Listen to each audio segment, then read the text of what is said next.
can we talk about the 9-month phase? Yes. Is there different dietary requirements in the different phases of those 9 months?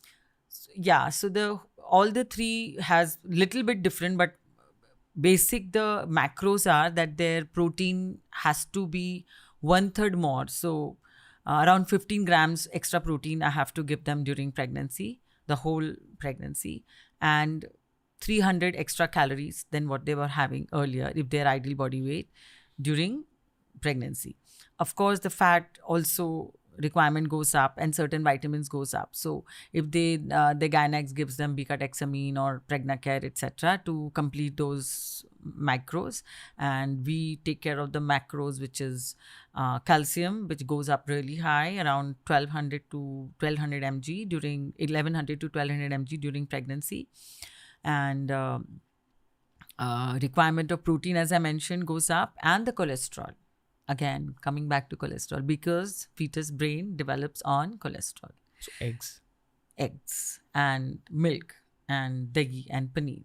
So eggs are extremely healthy during this time. So and so the bone also need calcium, the mineralization and iron deficiencies largely seen in women. So we make sure that their iron-rich food is introduced in their diet, and so yeah. So the basics that we already spoke about earlier on the podcast, just little more of it. Yeah. More calories, but through organic, fresh food. So you can't just have chocolate cake for those 300 calories. And what they are not supposed to have, which is actually very important, having green tea. Green tea has certain elements which decreases the absorption of folic acid, so that they should not have. Otherwise, they think they're doing a healthier choice by turning from regular tea to green tea. Then they should not have too much tea, coffee. Again, it hampers the absorption of calcium and iron. So, and both are extremely important during pregnancy. So caffeine should be really, really limited. Wow. Yeah. So goes for Red Bull or aerated drinks like. So it's very harmful. So any cheese which is made from unpasteurized milk, they should not have. Like? So soft cheeses, they should, blue cheese, etc. They should only have hard processed cheese. Soft, like cream cheese. Yeah. So certain cheeses which are made from unpasteurized milk, they should not have. If you want, I'll give you a list. Yeah. Okay. Yeah.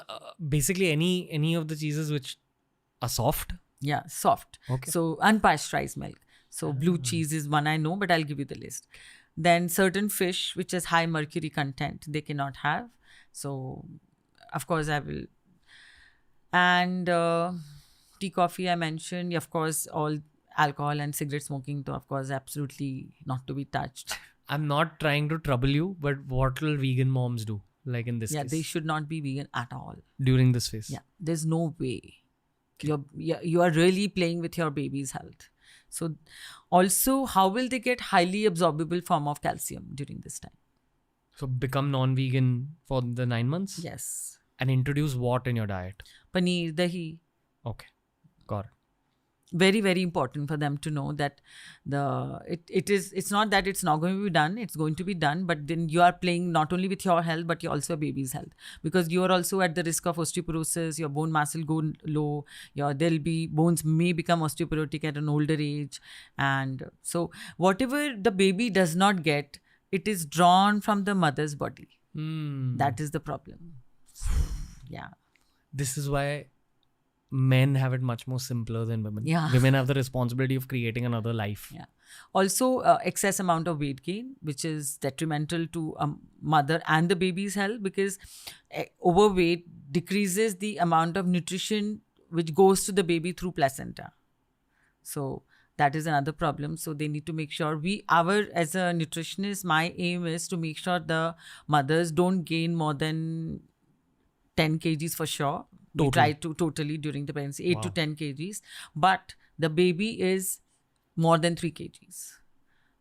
More than 3 kg is fantastic for the fetus when the baby is born. So 95% of babies are 3 kgs plus if they have crossed the full term. When you're writing a diet for a pregnant mom, are you keeping that baby in your head? You're writing a diet for 2 people? Yeah. I only think about the baby and mother at that time, that make sure that the baby's brain development is great, because imagine if the brain is not developed, so we need not only the cholesterol rich food, also B12, D3, everything has to be normal and enough amount of protein. So everything, the omega is also very important at the same time. So I have to think about many things. Then we had a woman coming who was pregnant with twins at, I think, 3rd or 4th month, and her gynecologist told us that she can't gain a single kg of weight because she was already 92 kilos.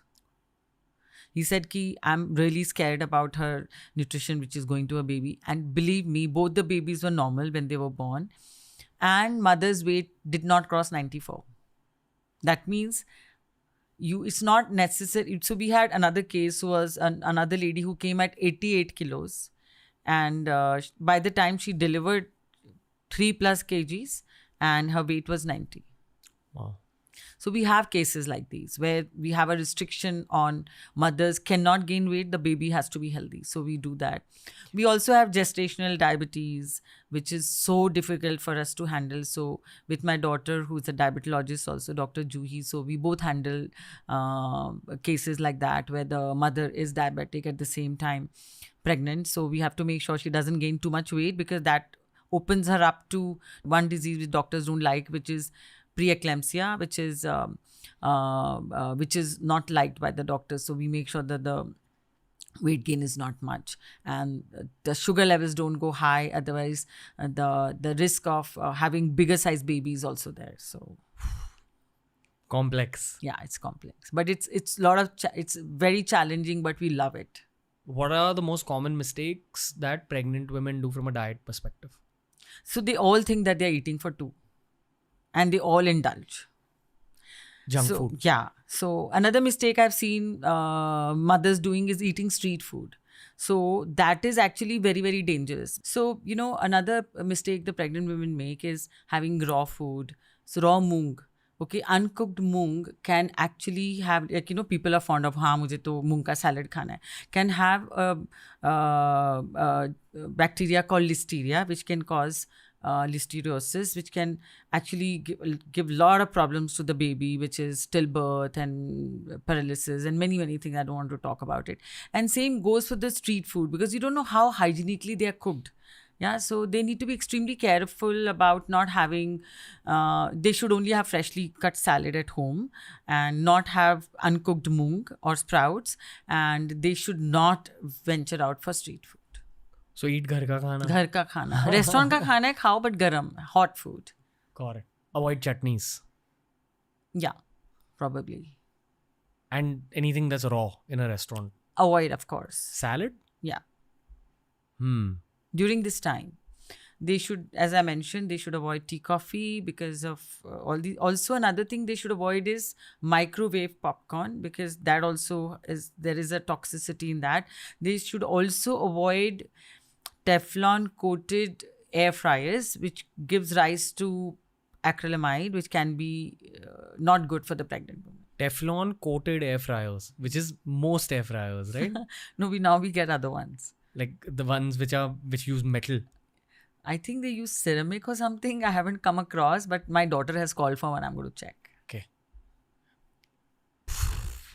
So many tangents I can go into. No, it's like, just eat basic home, nicely well-cooked food and listen to your grandmother. Okay.